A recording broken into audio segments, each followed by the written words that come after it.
Shall I get some more walnuts? You know, you might, no, I don't think we need to do that. Do we? Oh, we could do actually. May as well. I read them.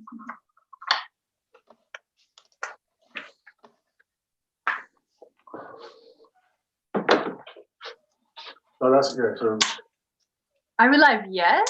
no, I think we might be live. 1, 2, for some 3. people. You're live, guys. Take it away. Hey! Hello. Hello, world! Hello, world. How you doing? This is Toby. Hi, and this is. And that's Dora. How you doing? And we are here with Cooking for Climate again for the 3rd time. And we are super happy to say hi to you all on Twitter, Facebook, YouTube. Where else? Everywhere. Everywhere. So we're reaching so many channels today, which is amazing and quite scary. And so welcome to our home. This is a rebel home, as you can see from the flags in the background. You've got Extinction Rebellion, Enemy Rebellion, but obviously we could put all the movements up because there are so many amazing movements out there that we do support. These are just a few of the ones that we are the most active with. Yeah.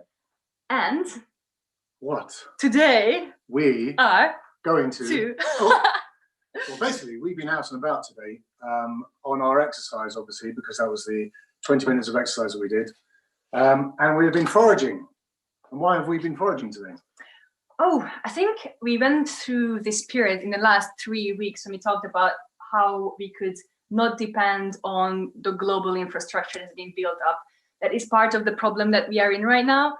And we thought about, we were already talking about getting small, getting local, embracing the community, but we also started to focus more on the food. And we looked into different options and we thought, okay, so first of all, we could get in allotments, we could grow our own potatoes in our own garden.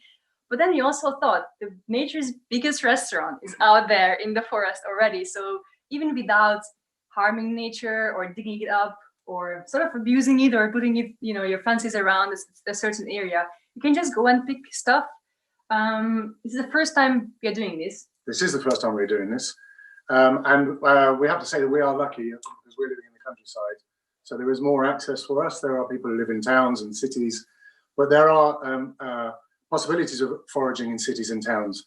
I mean, you can find so many foragers going around the city of London, all the towns around these big towns, and you think, what can they find there? But there are so many wild plants that we can eat, and we forget about them, and they're also very, very, very good for you. Oh, I actually heard that you can find rucola. Rocket, yeah. Yeah, in London, central London, if you go for a walk and you know where to look. I'm sure there are lots of mushrooms as well, different types of fungus, which is quite amazing. So yeah, we have to remember this. We're very lucky, so we went out to the woods, and we got, what did we get? Shall we show you? So we'll show you what we got. You're pretty quite exciting because I had no idea that all this stuff, I'm just going to leave this here, grows in our footstep, literally. What's your fingers on? Oh. It's nettle.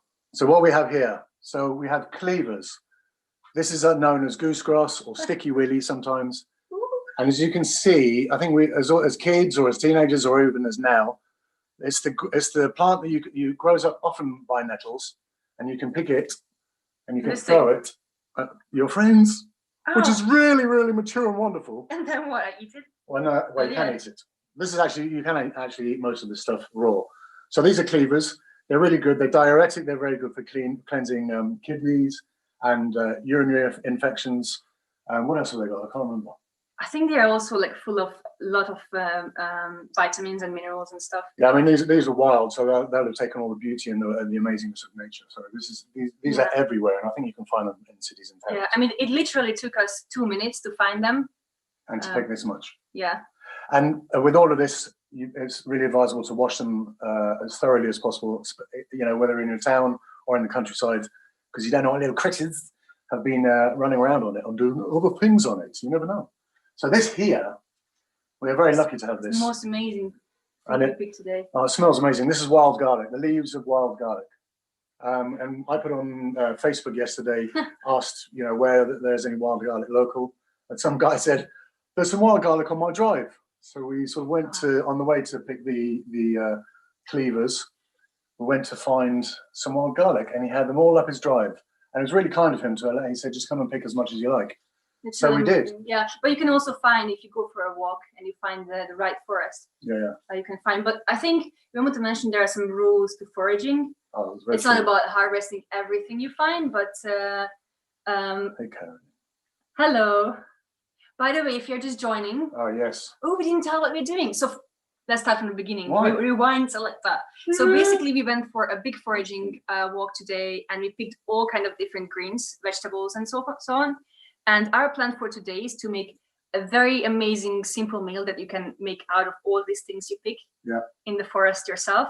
So minimal carbon footprint, minimal import and export, obviously, because it's just out there. Yeah, and obviously this is all UK based. So if you live somewhere else in the world, sorry, I keep touching the nettle. If you live somewhere else in the world, you might have different kinds of herbs and fruits and vegetables and plants available in your area. But this is just what we could find here in the UK, in High Wycombe area, Buckinghamshire area. Yeah, so these are cleavers, sticky willy or goosegrass, which is what I talked about before. You can eat these. We're going to be turning this and the wild garlic leaves into a pesto with some walnuts, and also walnuts are found in the UK, which is amazing. Is that getting tiring? No, it's okay. I just keep changing. And we the have angle. here, we have nettles. Okay, at the moment I'm touching them. Thing. We all know what nettles are, and we all, not many people like them, but you can actually eat them. And the best way to, at the moment, is when it's in spring, you get the tops of them, the fresh tops and the fresh buds.